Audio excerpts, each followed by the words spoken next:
বুঝেন না যে কেন। তবে রায়ের সম্পর্কে আমি আগেও বলছি, আমি রায়ের ব্যাপারে আইনজীবী হিসেবে রাষ্ট্রপতি আমি সন্তুষ্ট। এই কারণে যে আপনার একটা মানুষকে দেখা যায়নি, ফলে আজকে এখন শুধুমাত্র অপেক্ষা জেলা সিভিল সার্জনের, জেলা ম্যাজিস্ট্রেটের এবং পুলিশের ঊর্ধ্বতন কর্মকর্তা ফাঁসির কাস্টে ঝুলাবেন। আজকে এখানে এসে দেখছি মাগুরায় আলোচিত শিশু ধর্ষণ ও হত্যা মামলায় শিশুটির বোনের শ্বশুর হিটু শেখকে মৃত্যুদণ্ড দিয়েছেন আদালত। দিকে মাগুরা নারী ও শিশু নির্যাতন দমন ট্রাইব্যুনালের বিচারক এম জাহিদ হাসান এই রায় ঘোষণা করেন।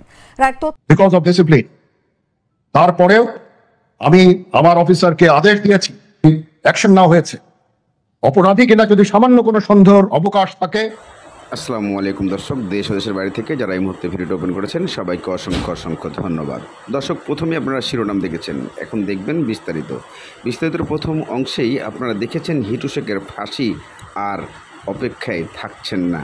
কারণ বর্তমানে বাংলাদেশের রাষ্ট্রপতির কাছে যে আপিলের চিঠি পাঠানো হয়েছিল সাধারণ ক্ষমার, সেটিকে খারিজ করে সরাসরি ফাঁসিতে ঝুলানোর নির্দেশ দিয়ে দিয়েছেন এবং সেই ফাঁসির নির্দেশ অনুযায়ী হয়তোবা আজকে অথবা কালকের মধ্যেই তার ফাঁসি হবে এমন নির্দেশ জেলখানা সাজানো হচ্ছে, এমন কিছু ভিডিও চিত্র তুলে ধরা হলো। কারণ হিটু শেখ হয়তোবা 2-1 দিনের মধ্যেই ফাঁসির কাস্টে দাঁড়াবে তার শেষ সিদ্ধান্তে। মাগুরায় আলোচিত শিশু ধর্ষণ ও হত্যা মামলায় শিশুটির বোনের শ্বশুর হিটু শেখকে মৃত্যুদণ্ড দিয়েছেন আদালত। এছাড়া বাকি 3 আসামিকে খালাস দেওয়া হয়েছে। আজ শনিবার সকাল 9:30টার দিকে মাগুরা নারী ও শিশু নির্যাতন দমন ট্রাইব্যুনালের বিচারক এম জাহিদ হাসান এই রায় ঘোষণা করেন। অ্যাটর্নি জেনারেলের সমমর্যাদাপ্রাপ্ত আইনজীবী এহসানুল হক হবে, পাশাপাশি তাদেরকে তওবা পড়ানো হবে এবং তাদের শেষ ইচ্ছে জানবার জন্য তাদেরকে বলা হবে। তারপরে সকল আনুষ্ঠানিকতা শেষে 9:45টার দিকে তাদেরকে নেওয়া হবে ফাঁসির মঞ্চের দিকে।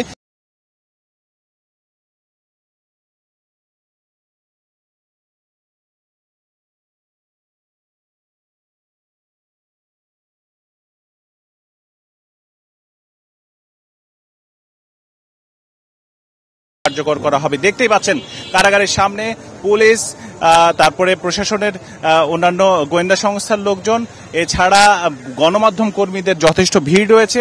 উৎসুক জনতাও কম নেই, অনেকেই আসছেন, জানতে চাইছেন যে আজকে আসলে কি হচ্ছে। অনেকে বিশ্ববিদ্যালয় থেকে এসেছেন, এরকম ঘটনা আমরা দেখেছি।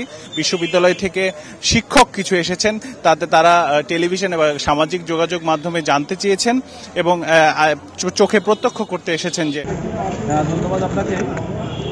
আমি আইনজীবী হিসাবে এটুকু বলি যে আমাদের যারা আমরা অনেকেই এটা হয়তো জানেন না, বুঝেন না যে কেন। তবে রায়ের সম্পর্কে আমি আগেও বলছি, আমি রায়ের ব্যাপারে আইনজীবী হিসেবে রাষ্ট্রপতি আমি সন্তুষ্ট। এই কারণে যে আপনার একটা মানুষকে বিজ্ঞ বিচারক তো জোর করে সরাইতে পারবেন না।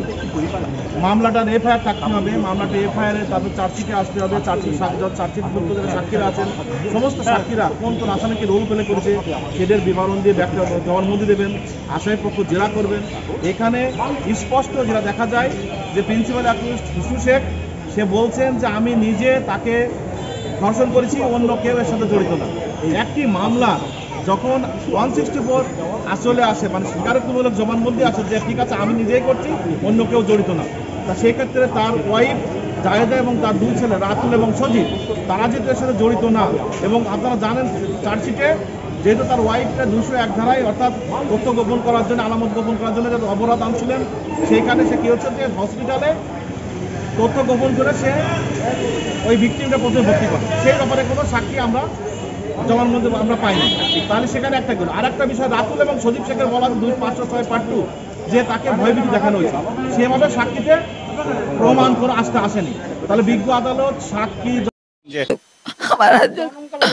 আমার এই যে বাচ্চাটারে অনেক কষ্টে আমি পালছি, আর বাপ পেটে লিয়েছে, 4 মাসের বাচ্চা পেটে লিয়েছে, আর দিন আর বাপের কাছে এই বাচ্চা হইতে বলতে আমি ওই ছিল ছোট্ট ছাও, ছোট্ট ছাও হয়েছিল, এই ছাওটারে কোলের ভিতরে লিয়ে আমি মানুষ করছি। আমার এই বাচ্চাটারে অনেক কষ্টে মানুষ করছি ভাই, আমি কি কম আর না না না।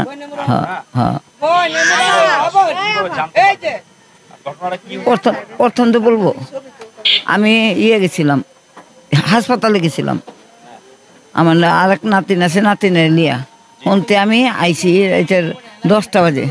আয়া আমি ডাকছি, এই গলিতে ডাকছি, ওই গলিতে গিয়া ডাকছি যে আমার নাতিনের সার দেয় না, কেউ কথাবার্তা করে না। তারপর আমি আইসা আবার ঘরে বসি, পাই না জায়গা। আমি আরে কইতাছি, ওই ই কর, উই কই, ওর তো দেখি না, তে ই কর, দেখ ওর ডাক দে।